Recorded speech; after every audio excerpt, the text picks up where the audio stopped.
पाकिस्तान के डरने की एक बहुत बड़ी वजह सामने आ गई है, क्योंकि जोरावर आ चुका है और जोरावर भारत का नया टैंक है जो खास लद्दाख और कश्मीर फ्रंट के लिए बनाया गया है। जोरावर टैंक को डबल फ्रंट के लिए गेम चेंजर हथियार कहा जा सकता है। देखिए आप।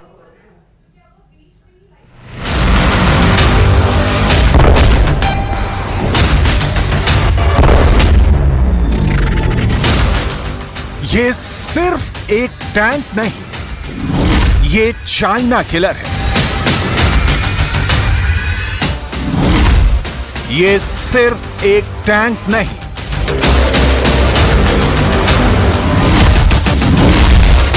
ये LAC का पहरेदार।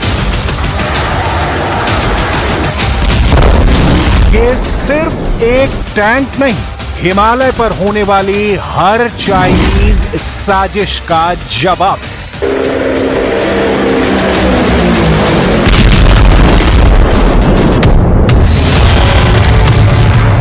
ये है भारत का सबसे नया टैंक, जिसे खास चीन को हराने के लिए बनाया गया है। नाम है जोरावर। जोरावर एक लाइट टैंक है, लेकिन नाम में बड़ा भारी भरकम है। जोरावर खास क्यों है? क्यों इस वक्त लद्दाख से लेकर अरुणाचल के मोर्चे पर इसकी जरूरत है? क्यों ये टैंक इंडियन आर्मी के लिए गेम चेंजर हथियार बनने जा रहा है? जितने भी सवाल हैं, उसका जवाब पूरी डिटेल में मिलेगा। जोरावर हल्के वजन वाला टैंक है, जिस पर 2020 के बाद काम शुरू हुआ। इस टैंक को बनाने की वजह इन तस्वीरों में छुपी है। जब 2020 में चीन की सेना ने लद्दाख LAC पर इकट्ठा होना शुरू कर दिया और अब तक भारत और चीन की फौज LAC पर आमने सामने खड़ी हुई है। दोनों सेनाओं के बीच 21 राउंड की बात हो चुकी है, लेकिन चीन से तनाव पूरी तरह खत्म नहीं हुआ है।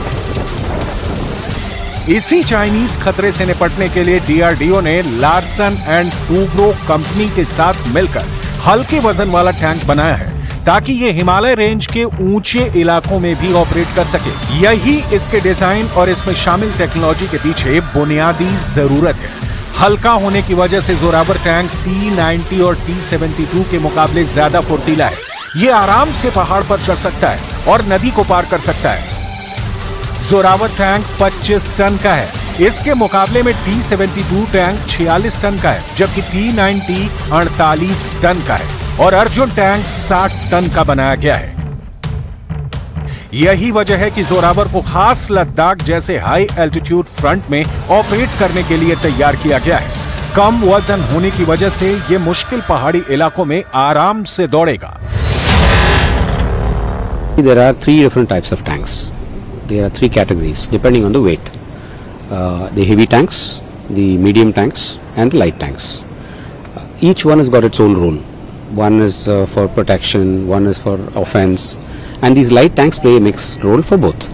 So if you see in a light tank, there are many players in the world who are making light tanks. Zorawar tank का नाम 19वीं सदी के डोगरा जनरल जोरावर सिंह के नाम पर रखा गया है, जिन्होंने लद्दाख और तिब्बत में कई ऑपरेशन का नेतृत्व किया था।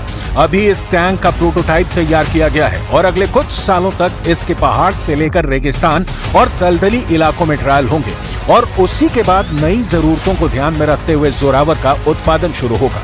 सेना में शामिल करने के लिए 2027 तक का वक्त दिया गया है।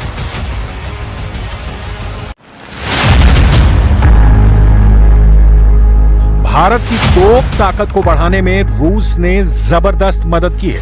T-72 से लेकर T-90 तक आज भारत के पास जो भी टैंक हैं, उनमें सोवियत संघ और रूस से की गई डील ही काम आई है। अब भारत ने रूस की टेक्नोलॉजी को ही इस्तेमाल करके जोरावर तैयार किया है। गौर से देखेंगे तो इसकी चेचिस एक रूसी BMP बख्तरबंद गाड़ी की है, जिसके ऊपर टैरेट लगाई गई है। टैरेट टैंक का वो हिस्सा होता है जिसमें मेन गन लगी होती है और इसी जगह बीच में टैंक का गनर और कमांडर भी बैठते हैं। जोरावर में 105 मिलीमीटर की गन लगी है। इससे एंटी टैंक गाइडेड मिसाइल भी दागी जा सकती है। इसका बख्तर काफी मजबूत है। एक्टिव प्रोटेक्शन सिस्टम लगाया गया है ताकि दुश्मन के हमले से ये बच सके। इस टैंक में 3 क्रू होंगे, यानी ड्राइवर, गनर और कमांडर। लोडर का काम ऑटोमेटिक रहेगा। जोरावर में ज्यादातर सिस्टम देश में तैयार किए गए हैं, लेकिन इंजन इसमें अमेरिका का फिट किया गया है। इस टैंक की गन 42 डिग्री के एंगल पर भी हमला कर पाएगी, यानी पहाड़ों पर ऊंचाई पर बैठे दुश्मनों को उड़ाने के लिए इसमें हाई एंगल वाली गन लगाई गई है। पहले आर्मेनिया और अजरबैजान और अब यूक्रेन और गाजा में चल रही लड़ाई ने साबित किया है कि टैंक अब पूरी तरह सुरक्षित नहीं रहे और उन्हें एंटी टैंक गाइडेड मिसाइल के साथ ड्रोन हमलों से भी तबाह किया जा सकता है। यही वजह है कि इन युद्धों से सबक लेते हुए जोरावर में कई नए सिस्टम लगाए गए हैं। इस टैंक को गुजरात के हाजरा में तैयार किया गया है। भारतीय सेना ने शुरुआत में सिर्फ 59 जोरावर टैंकों का ऑर्डर दिया है। बाद में 295 और टैंक खरीदे जाएंगे। जोरावर की टक्कर इस वक्त चीन के मौजूदा हल्के पहाड़ी टैंक ZTQ टाइप 15 से है। चीन का ZTQ टाइप 15 टैंक भारत के लिए बड़ी चुनौती है। चीन ने इस टैंक को बनाकर यह सिग्नल दे दिया है कि तिब्बत फ्रंट पर वो टैंक वाला युद्ध करने में हिचकिचाएगा नहीं। भारत के दो पड़ोसी मुल्क चीन और पाकिस्तान की कारस्तानियों का लेखा जोखा धोखे वाला है। चाहे चीन हो या पाकिस्तान, दोनों से युद्ध की सूरत में ये टैंक की भारतीय जवानों के पास सबसे बड़ी ताकत होंगे। अब जोरावर के साथ चीन को बड़ा चैलेंज दे दिया गया है।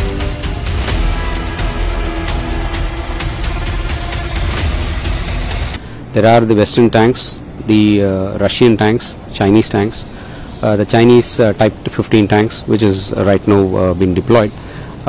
But what is unique of this tank is the weight, as well as the combination of the fundamental parameters of a tank, which is firepower, mobility and protection. All three are optimized in such a way that the weight is also maintained. At the same time, you're getting all the parameters also. असल में भारत के पास 3 प्रमुख tank हैं, T-72, T-90 और Arjun tank. इन तीनों के बाद जोरावर बिल्कुल अलग कैटेगरी का बहुत हल्का टैंक कहा जाएगा। 25 टन वजन होने की वजह से ऐसे 3 टैंक एक साथ C-17 ग्लोब मास्टर से एयरलिफ्ट किए जा सकते हैं, जबकि IL-76 ट्रांसपोर्ट ऐसे 2 टैंक लेकर उड़ पाएगा। इससे पहले ये दोनों विमान ऐसे सिर्फ 1 टैंक ही लेकर उड़ पाते थे, लेकिन जोरावर हल्का है और इसे तेजी से ऊंचाई वाले इलाकों में तैनात किया जा सकता है। लद्दाख में इस वक्त भारतीय फौज बेहद चौकन्नी है और उसकी तैनाती ने चीन को भी परेशान कर दिया है। 2020 में पैंगोंग के दक्षिणी छोर पर चीन के टैंकों के सामने जब भारतीय T-72 और T-90 टैंकों ने मोर्चा संभाला था, तब चीन को समझ में आ गया था कि लद्दाख की जमीन पर टैंक वाला युद्ध हुआ तो वो हार जाएगा। इसके बाद चीन ने अपने नए टैंक ZTQ टाइप 15 को तैनात करना शुरू कर दिया। अब और चलिए स्पेशल रिपोर्ट में फिलहाल के लिए बस इतना ही। बाकी अन्य खबरों के लिए आप बने रहिए हमारे साथ। नमस्कार।